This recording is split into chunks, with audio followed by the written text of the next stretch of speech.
that were built during its full production run. Retired from the United States Air Force in 1996, they've come back with a vengeance.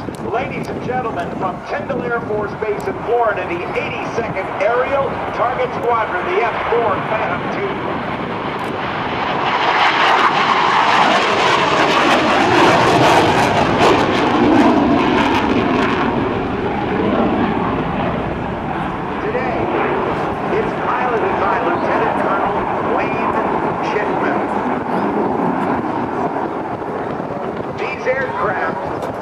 In their rebirth, are totally outfitted with remote control piloting capabilities.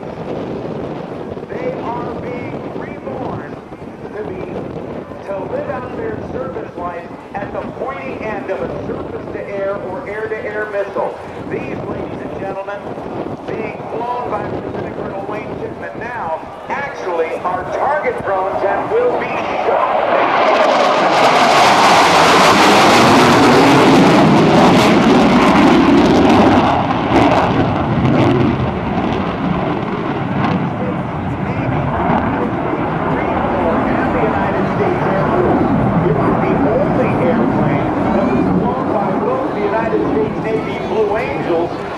United States Air Force Thunderbirds.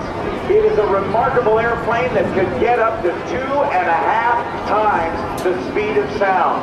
2 crew members, and boy oh boy did they use it to great effect during the Vietnam War. Look to the left.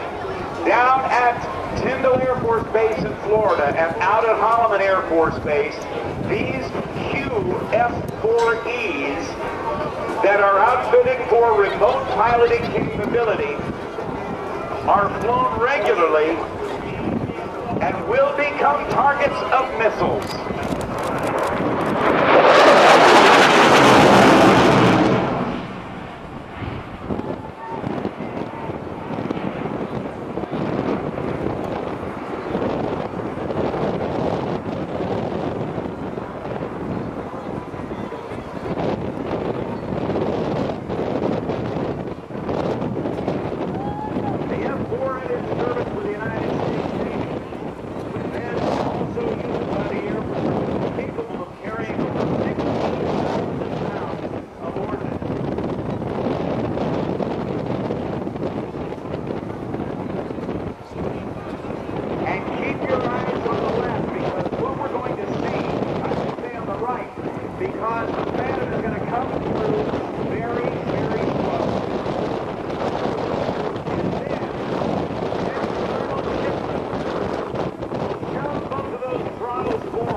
During day-to-day missions, as the remote control pilots do their practicing, officers like Wayne Chitmon and others will sit in the front seat, hands-free as safety pilots, just in case something goes wrong with a remote control capability and control system and the data link, which allows it to be flown from the ground.